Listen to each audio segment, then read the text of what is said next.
가끔 식당에 가든지 놀이터에 가든지 살다 보면 우리 주변에서 우는 아이들을 많이 만나게 됩니다. 아이들이 시간을 정해놓고 우는 게 아니고 막 시도 때도 없이 아이들이 웁니다. 여러분, 아이들이 우는 이유가 뭐죠? 아이들이 운다는 것은 무슨 신호를 보내는 겁니다? 필요하다는 신호를 보내는 거예요. 나 지금 뭐가 필요합니다. 예를 들자면 배고픕니다. 나 지금 목이 마릅니다. 나 과자가 필요합니다. 나 엄마가 필요합니다. 아이들이 필요를 느낄 때는 무작정 울기 시작합니다. 그런데 사람들은 그렇게 우는 아이들을 좋아합니까? 안 합니까? 안 좋아합니다. 너 왜 이렇게 징징대느냐? 너 왜 이렇게 자꾸 우느냐고 야단을 칩니다. 필요를 해결해 줘야 되는데 필요를 해결해 주지 아니하고 울음을 그치려고 하니까 아이들은 더 거세게 울어댑니다. 아이들만 우는 게 아닙니다. 요즘 우리 주변에는 어른들의 울음도 만만치 않습니다. 힘들다고 울어대는 어른들의 울음소리 말입니다. 경제적으로 힘듭니다. 몸이 아파서 힘듭니다. 주변이 너무 힘듭니다. 이래서 우는 사람들, 억울해서 웁니다. 아파서 웁니다. 이렇게 울어대는 우리 주변의 사람들의 울음소리들이 사실 우리 주변에 지금 너무도 많습니다. 혹시 이 자리에 앉아있는 분들 가운데 울고 있는 사람은 없습니까? 여러분, 우는 것은 별로 좋지 않아요. 우는 사람도 좋지 않고요, 그 우는 사람을 바라보고 그 우는 소리를 듣는 사람도 좋지 않습니다. 우리는 어렸을 때 집에서 참 많은 형제들이 함께 자랐습니다. 그러다 보니 아침에 일어나면 꼭 우는 아이가 있어요. 그럼 우리 어머니가 그 아이를 막 야단을 치면서 이렇게 말합니다. 왜 아침부터 우느냐고. 아침부터 울면 재수가 없다고. 아침에 울면 안 된다고 막 소리를 칩니다. 여러분, 우는 것은 복이 아니죠. 우는 것은 절대로 복이 아닙니다. 그런데 예수님이 오늘 우리에게 뭐라고 말씀하셨냐면요, 애통하는 자는 복이 있다, 이렇게 말씀하셨어요. 애통이 뭡니까? 애통이라는 말은요, 그 마음속에 아주 심한 슬픔과 아픔을 가지고 울어대는 것을 의미합니다. 여러분, 울어보셨잖아요? 조금 슬프면요 눈물이 나와요. 조금 더 많이 슬프면요 복받쳐 올라요.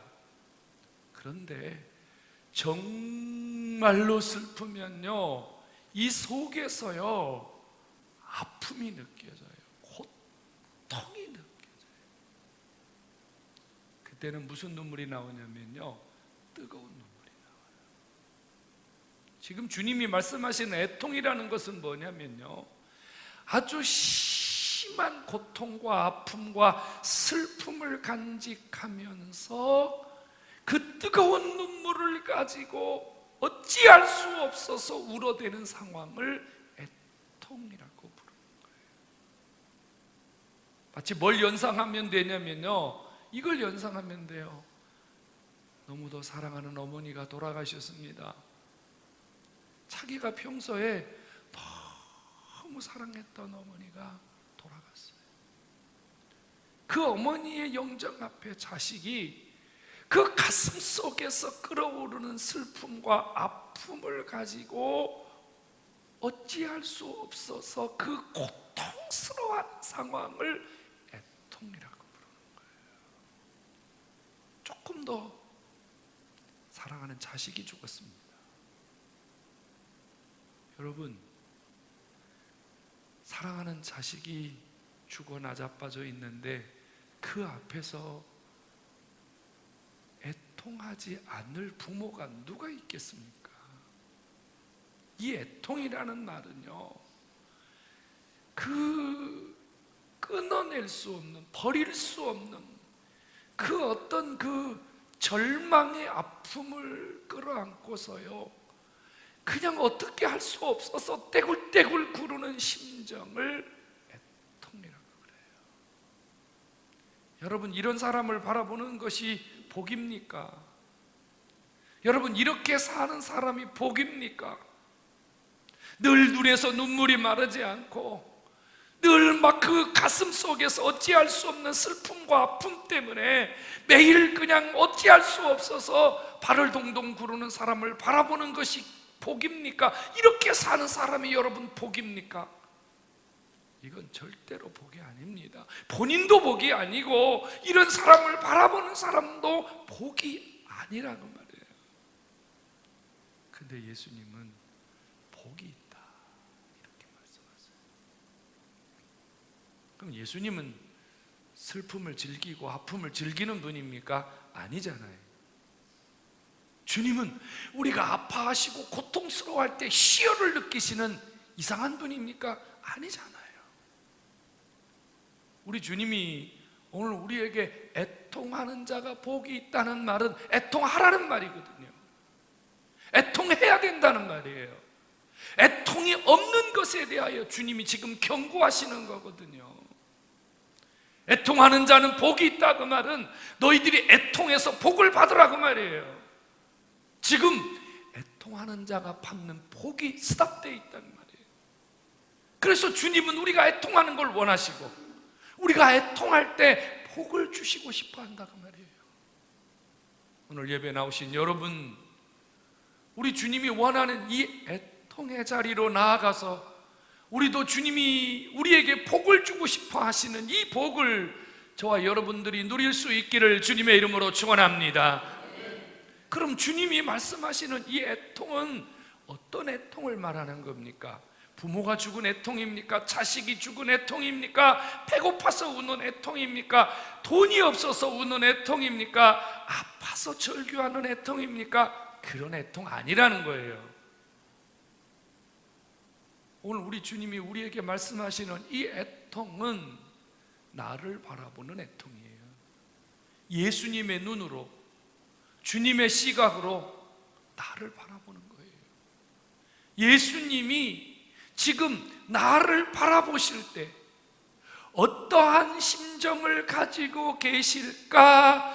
이것을 느끼고 이것 때문에 하나님 앞에 애통해야 하는 것을 의미합니다. 히브리 5장 7절에 보면 이런 말씀이 있어요. 주님이 이 땅에 계시는 동안에 심한 통곡과 눈물로 기도하셨다 이렇게 말씀하세요. 쉽게 말하면 주님이 이 땅에 계시는 동안에 주님이 애통해 하셨다는 말이에요. 지금 말씀드린 대로 주님이 그 속에서 끓어오르는 아픔과 슬픔과 절망을 가지고 주님이 눈물을 흘리셨다는 말이에요. 그럼 주님을 아프게 한 게 뭐예요? 주님을 이렇게 고통스럽게 한 게 도대체 뭡니까? 그것은 바로 우리 주님의 눈에 비친 우리의 죄악입니다. 예수님이 우리 속에 있는 죄를 바라볼 때 그 죄로 인해서 우리가 당하는 고통과 멸망과 저주와 하나님 앞에 버림받아야 할 순간을 바라보실 때 주님은 심한 통곡과 눈물로 애통하지 않을 수 없었다 그 말이에요. 애통하는 자는 복이 있다 그 말은 예수님이 그렇게 우리를 바라보신 그 시각을 가지고 나를 바라보는 거예요. 그래서 내 죄를 끌어안고 내 부족함을 끌어안고 내 연약함을 끌어안고 자기를 탄식하고 자기를 슬퍼하고 자기를 애통해하는 이런 심정을 가지기를 주님이 원하시는 줄로 믿으시기를 바랍니다. 이게 애통이에요, 여러분. 주님의 시각 말이에요. 주님의 심정 말이에요. 나를 주님 앞에 세우는 거예요. 그게 애통의 시간이에요. 나를 주님의 저울에 달아보는 거예요. 이게 애통이에요, 여러분. 여러분 기억하고 계시죠? 다리오 왕의 잔칫날에 주님이 거기 가셨잖아요. 모든 사람들이 술 먹고 잔치하고 희낙낙하고 아주 사람들이 지금 막 즐거움이 절정에 이를 때 주님이 벽에다가 손가락 하나로 글을 쓰셨어요. 뭐라고요? 메네메네 대겔 부바르신. 사람들이요 잔치를 하다가 벽에 손가락이 나타나서 글씨를 쓰니 얼마나 소스라치게 놀랄 상황입니까? 이거 기절할 일이잖아요. 뭐라고 쓰셨어요? 메네메네 대겔 부바르신. 내가 너를 내 저울에 올려놨더니 너는 눈금이 움직이질 않는다. 하나님의 저울에 너를 달았더니 너는 가치 없고 너는 쓸모없는 인간이다. 이게 주님의 눈으로 바라본 시각입니다. 만일 여러분, 하나님 아버지께서 나를 바라보시는데 내가 겉은 집사고 장로고 목사고 권사고 그저 내가 그럴듯한 사람이고 내가 사회에서 뭐 사람들에게 이름깨나 날리는 뭐 그런 사람일 수 있습니다. 그런데 중요한 것은요, 예수님의 눈에 비친 나가 진짜 목사냐고 말이에요. 주님의 눈에 비친 내가 진짜 성도냐고 말이에요. 주님의 눈에 비친 내가 진짜 권사고 집사냐고 말이에요. 내가 나를 바라보는 시각이 아니고요, 주님이 나를 바라보는 시각이 애통입니다. 하나님이 당신의 눈으로 나를 바라보셨는데도 내가 울지 않아도 되느냐고 말이에요. 애통하지 않아도 되느냐고 말이에요. 월, 화, 수, 목, 금, 토 한 주간 여러분들이 주님 앞에 어떻게 살았습니까? 여러분들의 삶에 애통하지 않아도 될 만큼 여러분들의 삶이 주 안에서 완전하고 온전하고 주님 보시기에 그런 삶을 사셨습니까? 과연 이 시간 내가 예배자인데 하나님이 내 예배를 받으실 만큼 내 심령이 그렇게 하나님 앞에 크리나냐 말이에요. 애통하는 자는 회개하는 자입니다. 죄를 씻어내려고 통곡하는 자입니다. 자기 죄를 끌어안고 어찌할 수 없어서 하나님 앞에서 탄식하는 자입니다. 성도 여러분, 언제 회개하셨습니까? 언제 주님 앞에 울어보셨습니까? 언제 주님 앞에 여러분 가슴을 끌어안고 하나님 앞에 굴러보았습니까? 예수님이 이런 얘기 하셨어요. 누가복음 18장에 보면요, 주님이 예배당에 들어갔더니 두 사람이 기도하고 있었어요. 한 사람은 우리 그 성가대 가운처럼요, 바리새인들은 기도하는 옷이 있었어요. 정말 멋졌습니다. 거기에는요 보석도 박혀 있고요, 아주 뭐 좋은 옷감으로 만들어진 기도의 옷을 입고 있었습니다. 그리고 이렇게 예배 성전 앞에 오면요, 요만큼 단상이 마련되어 있었고 거기에 그 바리새인들이 탁 서가지고요 손을 들고 하나님 앞에 멋지게 기도하고 있었습니다. 하나님 고맙습니다. 내가 유대인으로 태어난 거, 내가 히브리인으로 태어난 거 감사합니다. 하나님, 내가 하나님께 십일조도 하고 금식도 하고 내가 구제도 하고 주님, 내가 이렇게 살아갈 수 있는 거 너무 고맙습니다 라고 기도하고 있었습니다. 그때 또 한 사람이 주의 눈에 들어왔지요. 한 사람 저 성전 구석배기에서 얼굴도 들지 못한 채 자기 가슴을 치면서 하나님 앞에 이렇게 기도했습니다. 주님, 나는 죄인입니다. 주님, 나는 죄인 중에 괴수입니다. 주님, 나는 더럽고 추악하고 벌레만도 못한 인간입니다. 주님이 물으셨습니다. 이 두 사람 중에 누가 하나님이 보실 만한 사람이냐? 여러분, 한 주간 동안 어떻게 사셨습니까? 세리처럼 사셨습니까? 바리새인처럼 사셨습니까? 그저 나는 아직 괜찮다고, 그저 나는 쓸만하다고, 아직은 뭐 문제 없다고 이렇게 그리고 여러분 자신을 끌어내고 여러분 자신을 하나님 앞에 내려놓는 일에 혹 소홀히 하지 않았습니까? 주님은 이렇게 말씀합니다. 애통을 해야 복이 있다고 말입니다. 애통해야만이 하나님이 예비하신 복이 임한다고 말입니다. 애통해보지 않은 사람, 애통의 삶을 살지 않은 사람은 하나님이 지금 말씀하시는 이 복이 뭔지를 상상도 할 수 없다고 말입니다. 애통은 회개하는 자입니다. 여러분, 애통하는 자는요 늘 자기를 가르칩니다. 애통하는 자의 손은 늘 자기를 가르칩니다. 내가 애통했다는 증거가 뭔지 아세요? 내가 하나님께 애통하는 삶을 살고 있다는 증거가 뭔지 아세요? 내가 지금 회개하고 내가 주님 앞에 지금 자복하는 심령으로 살아가고 있다는 증거가 뭔지 아세요? 저를 보세요. 날 보시라고요.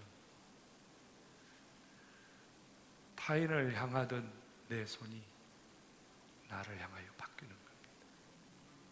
이게 애통하는 자의 삶입니다.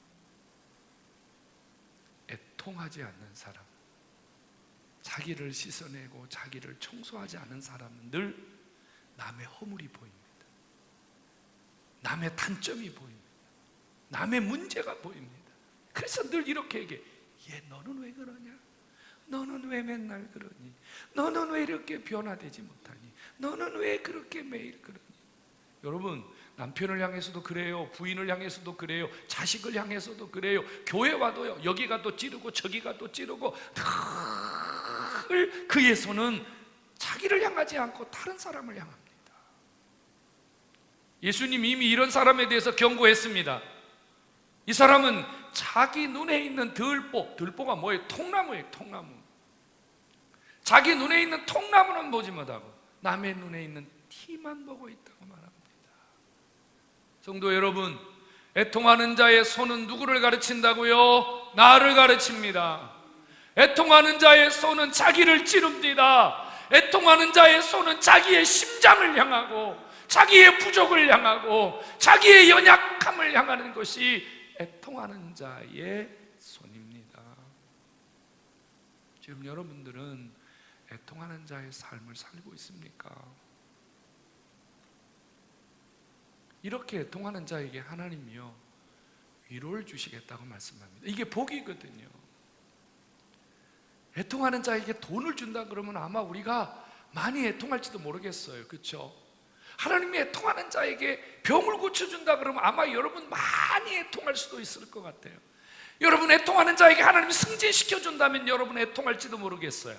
하나님이 애통하는 자에게 자식이 잘 되는 복을 준다 그러면 아마 교회는 애통하는 자들로 넘쳐날지도 모르겠어요. 근데 주님이요 뭐라고 말씀하셨냐면 애통하는 자에게는 위로를 주겠다. 이게 위로가 뭘까요? 이게 중요해요. 여기 히브리 말에 위로라는 말은요 너무 좋은 단어예요. 여러분 이런 경험 있으시죠? 여러분들이 정말로 슬프고 힘들고 고통스러워서 눈물을 흘리고 있을 때 그때 여러분 위로가 뭡니까? 밥입니까? 그때 위로가 뭐예요? 돈이에요? 필요 없어요. 그때 위로가 뭐예요? 보석이에요? 아니에요. 여러분 정말 슬프고 힘들고 고통스러울 때 진짜 위로가 뭔지 아세요? 누군가 내 옆에 있어주는 것만으로도 위로가 되지 않던가요? 여기서 위로라는 말이 뭔 말이냐면요 그 뜻이에요. 하나님 앞에 애통하고 절망하는 자에게 주님이 옆에 계셔주시는 거예요. 믿으시기를 축원합니다. 하나님이 옆에 계신 거예요. 하나님이 내 곁에 계신 거예요. 하나님이 날 지켜보고 하나님이 나를 바라보고 하나님이 내 옆에서 소리 없이 나를 향하여 힘내라. 내가 네 곁에 있다. 힘내라. 내가 너를 안다. 이런 위로를 여러분들의 삶에서 경험할 수 있기를 주의 이름으로 축원합니다. 여러분 이런 위로를 가진 자는요 두려울 게 없어요. 겁날 게 없어요. 응? 이런 위로를 가진 자가요 무엇을 못하겠습니까? 어떤 절망도 어떤 슬픔도 주님이 계시는데 뭐가 힘들어요? 성도 여러분,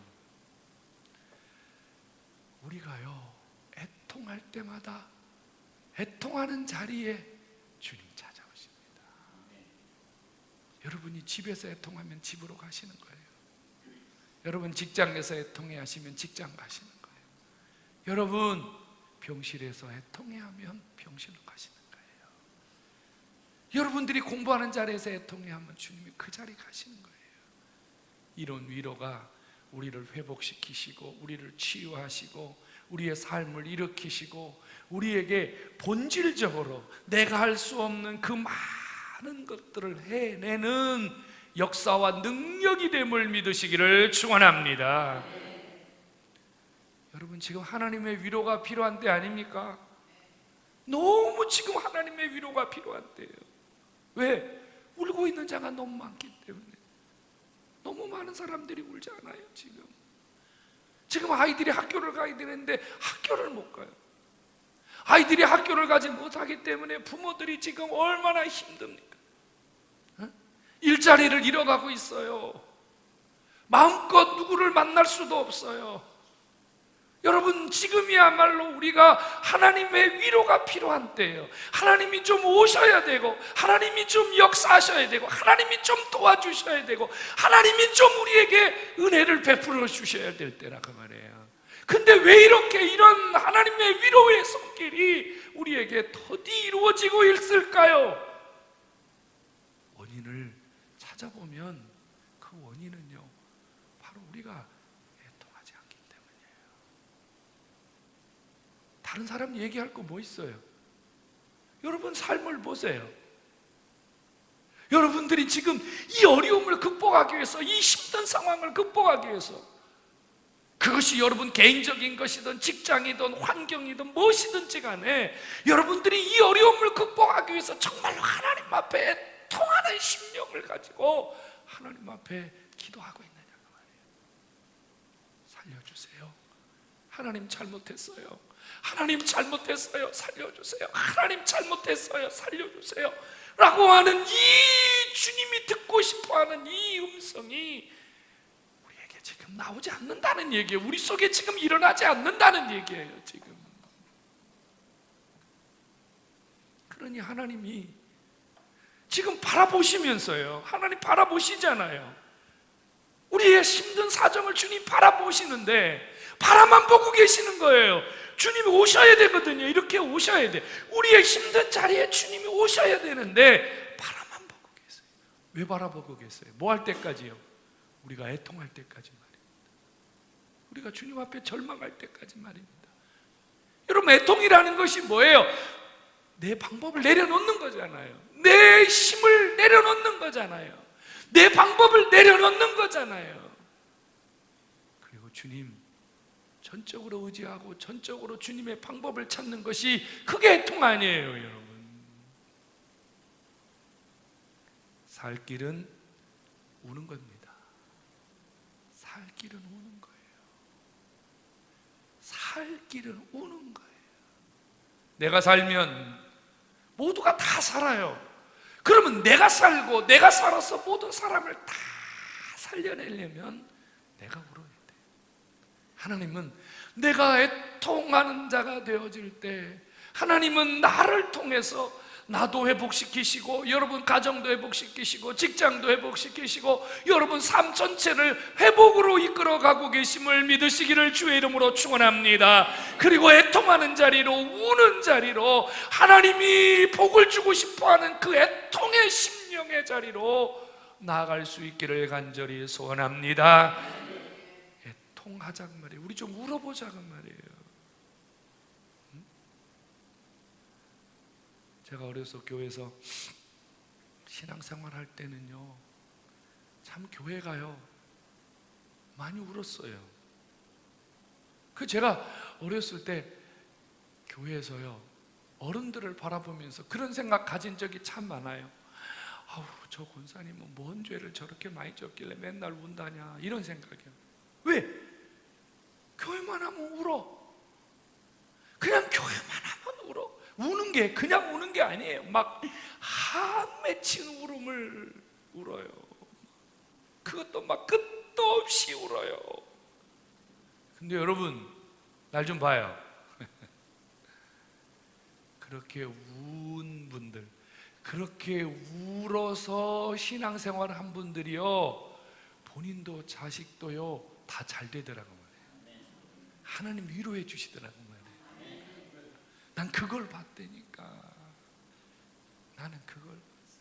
내 친구 중에 최영규라는 친구가 있는데 어머니가요 시장에서 떡 장사했어요. 아마 우리 학교 다닐 때 가장 가난한 집 아이 중에 하나였을 거예요. 근데 어머니 권사님이신데요, 참 난 그분 잊을 수가 없어요. 시장 항구통에서 그 옛날에는 철로 된 그 이렇게 다라이라고 그러나 다라이는 일본 말인데 그 철로 된 그 광주리를 놓고요, 집에서 그 돈이 없는 집이니까 떡도 많이도 아니에요. 그 조금씩 떡을 갖다 놓고 파시는데 이분이 그 떡을 파시면서요 정말 신앙생활을 잘하세요.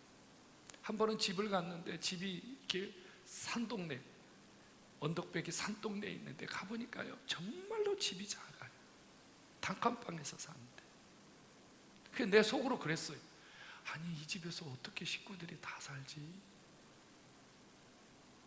근데 그 권사님이요 그 떡 광주리에 떡을 가지고 그 얼마 안 되는 떡을 팔아가면서 하나님 섬기고 교회 섬기고 자식들을 벌어먹여서 공부를 시키는데 난 너무 희한했어요. 저 떡을 팔아가지고 어떻게 아이들을 중학교, 고등학교, 대학교를 보낼 수 있을까? 난 너무 신기했어요. 지금도 안 풀려 숙제가. 그 조그마한 떡 광주리에서 어떻게 자식들을 키울 수 있느냐 말이에요. 근데 제가 잃어버리지 않는 게 뭔 줄 알아요? 이 권사님은요 교회 오면 그렇게 울어요. 나 잊어버릴 수가 없어요. 그렇게 울어요. 울어도 너무 울어요. 하나님이 그 애통하는 심령 위에 그 떡 광주리 옆에 계시고 그 기도의 자리 옆에 계시고 그 자식들 옆에 계셔서 복을 주신 줄로 믿으시기를 축원합니다. 내 친구 잘 됐어요. 공부도 참 잘해요. 정말 공부도 잘해요. 그 누나도 아주 잘 됐고. 성도 여러분, 하나님은요 우는 자를 떠나지 아니하십니다. 우는 자를 버리지 않습니다. 기억하셔야 돼요. 응? 예레미야 선지자 아시죠? 그가 범죄한 백성들의 거리를 돌아다니면서 뭐라고 부르짖었어요? 하나님, 이 백성들에게 눈물을 돌려주세요. 그래서 백성들이 너무 하나님 앞에 울지 않기 때문에 이 예레미야는 백성들을 대신해서 하나님께 울었어요. 많이 울었어요. 그래서 하나님이 이 예레미야의 눈물을 보시고 그 백성들에게 회복을 주시잖아요. 그래서 예레미야를 어떤 선지자라고 그래요? 눈물의 선지자라고 그런단 말이에요. 여러분, 눈물의 목사님, 눈물의 장로님, 눈물의 권사님, 눈물의 집사님, 눈물의 어머니, 눈물의 아버지는 하나님 떠나지 아니하시고 은혜 주시는 줄로 믿기를 축원합니다. 눈물이 필요한 시대입니다. 애통이 정말로 필요한 시대입니다. 정말로 우리 시대에 애통이 필요해요. 성도 여러분, 하나님은요 우리의 애통을 기쁨으로 바꾸어 주시는 분이에요. 우리의 눈물을 기쁨으로 바꾸어 주시는 분이에요. 여러분들이 찬양도 있잖아요. 저녁에는 울음이 기숙할지라도 아침에는 기쁨이 찾아올 수 있단 말이에요. 제 대신 화관을 주시는 하나님. 내가 애통할 때 그 죄가 뭐예요? 여러분, 자기를 끌어안고 하나님께 회개하며 흘리는 잿더미에서의 그 죄, 그잖아요. 성도 여러분, 기뻐하고 싶으세요? 더 즐거워하고 싶으세요? 더 건강해지고 싶으세요? 더 행복한 삶을 원하세요? 그렇다면 오늘 당장 하나님 앞에 우는 시간 만드시기를 축원합니다. 시간이 필요해요. 24시간 울 필요 없어요. 우리가 24시간 울면서 어떻게 신앙생활해요? 그러나 최소한 단 몇 분이라도 나를 바라보는, 매일매일 나를 청소하는, 매일매일 나를 하나님 앞에 데리고 나아가는 이런 시간이 있어야 내 삶이 건강해진다는 겁니다. 결단합니다. 여러분, 애통은 습관적으로 하는 겁니다. 날 잡아서 하루 하는 게 애통이 아니에요. 그건 신앙 아니에요. 애통은 습관적으로 하는 거예요. 습관적으로 말입니다. 우리가 습관적으로 밥을 먹어요. 우리가 습관적으로 물을 마셔요. 여러분, 습관적으로 커피를 마셔요. 여러분, 습관적으로 여러분들이 무언가를 찾듯이 우리가 하나님 앞에 나가는 애통의 시간도, 내가 울 시간이 되었다. 지금은 내가 울어야 되겠다. 지금은 내가 울어야 될 때다. 이렇게 습관적으로 하나님께 애통을 해야 하나님이 여러분 떠나지 아니하시고 여러분들의 자리에서 여러분들의 필요와 여러분들의 모든 것을 회복하고 치유하고, 그리고요, 정말로 여러분, 많이 우는 자는 어떤 자인 줄 아세요? 많이 울면요, 우리의 영이 건강해져요. 우리의 영이 건강해져요. 정말로 건강해져요. 우리의 영혼을 건강하고 깨끗하게 만드는 가장 큰 힘은 바로 애통입니다. 회개입니다. 이 시간 이후에 저와 여러분들이 하나님 앞에 더 열심히, 더 습관적으로 나를 청소할 줄 아는, 하나님이 정말로 복되다 여러분 곁에서 은혜 베푸시는 이런 귀한 성도로 여러분들을 날마다 세워갈 수 있기를 다시 한번 주의 이름으로 축원합니다.